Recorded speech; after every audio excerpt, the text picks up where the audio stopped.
My bet is on gold. Certainly it's more sexy to be in Bitcoin right now. I'm not against it. I'm not making fun of the speculators in it. This doesn't have the same trust for me as gold does. And I think the US dollar doesn't have the same trust as gold does. That's why central banks are stacking, and not crypto and not US treasuries and not US dollars. I think you have to really take a solid look at the purchasing power of whatever currency you measure your wealth in, whether you're in the top 1% or the bottom 1%. You have to think about preparation. I know it's hard. There's a lot of sensationalism in the precious metal space. There's a lot of gold bugging. To me, not gold bugging, it's common sense. Got to preserve your purchasing power of your money. I don't think paper money will do it. And so it's good to take a deep look at debt, what debt does to currencies, and how you can hedge against currency risk. The US dollar has enjoyed its status as the dominant reserve currency for decades, facilitating international trade and investment.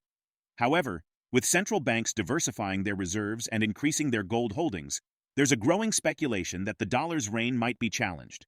According to the World Gold Council, central bank net purchases of gold in 2023 amounted to 1,037 tons, nearly matching the record set in 2022. MatthewPiepenburg, the commercial director of Matterhorn Asset Management AG, advocates for gold and Bitcoin, highlighting gold's historical reliability, especially as central banks favor metal. With the Gulf states importing record levels of gold and exploring gold-backed oil trades, Matthew cautions of an impending seismic shift in the petrodollar market. In just 2 years, we've seen undeniable signs of de-dollarization from the BRICS plus nations and an extraordinarily telling shift in the petrodollar dynamics. 20% of 2023 global oil sold outside the USD, which would have been otherwise unimaginable in the pre-sanction era. Additionally, Matthew mentions the oversupply of US treasuries and dwindling foreign demand as central banks pivot towards accumulating physical gold over treasuries. The weaponization of the US dollar is not sustainable in the long run, as it only compels foreign governments to find alternative assets.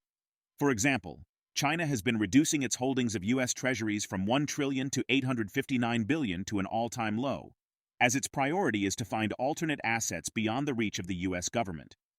Indications from Matthew hint at a potential inclination of the Fed towards favoring a weaker dollar. This stance could trigger inflation and devaluation of assets associated with weakening currencies. The US dollar has strengthened due to the Federal Reserve's hawkish stance, leading to higher benchmark interest rates. This has led to a 3.2% rise in the dollar index this year, reaffirming its position as the world's reserve currency. Now, we present the clips of MatthewPiepenburg's insights from his recent interview with WT Finance.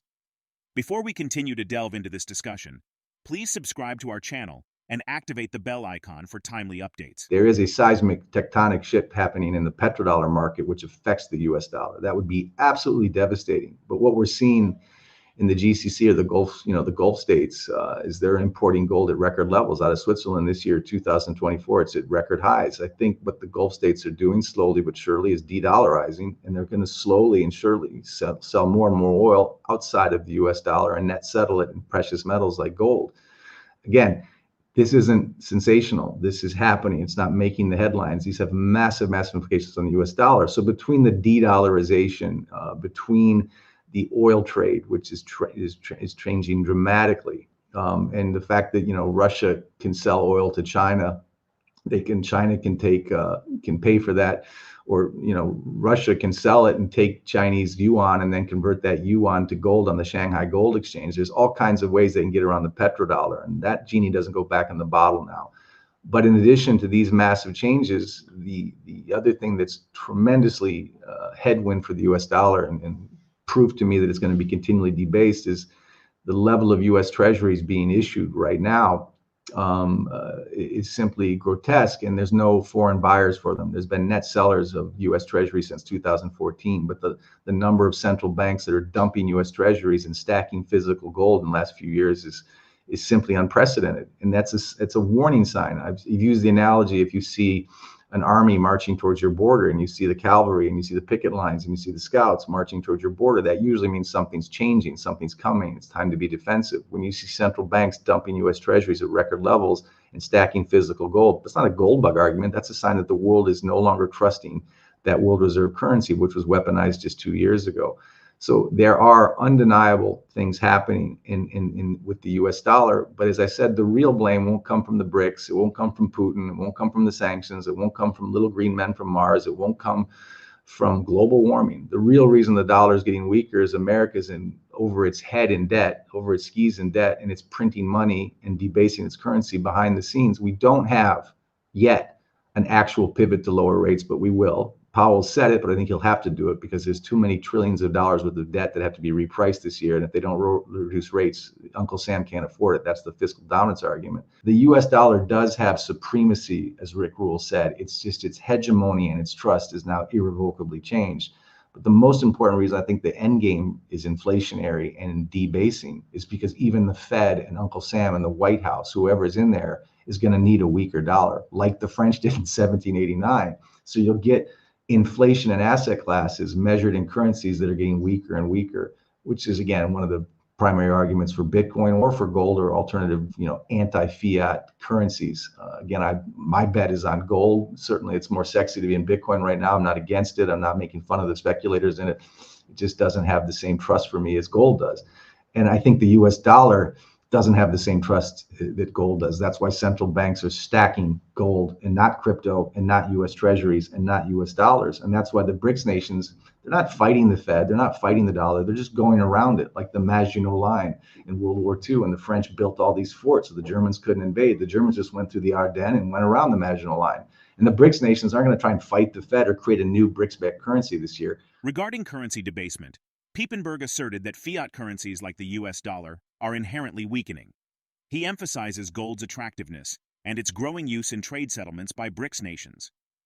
Matthew further doubted the possibility of a gold-backed currency soon, but emphasized widespread disillusionment with fiat money. The ongoing efforts by BRICS nations to reduce their reliance on the US dollar and establish alternative payment systems underscore the importance of diversification in investment portfolios. By allocating a portion of their assets to gold and silver, investors can mitigate the risks associated with currency depreciation and geopolitical instability, while benefiting from the long-term appreciation of precious metals. With gold prices settling at a record high for a 13th time this year on Friday, the metal's strength as a safe haven investment isn't just being fueled by expectations for Federal Reserve interest rate cuts or geopolitical tensions. Purchases by central banks have been a significant factor too. Let's get back to the interview.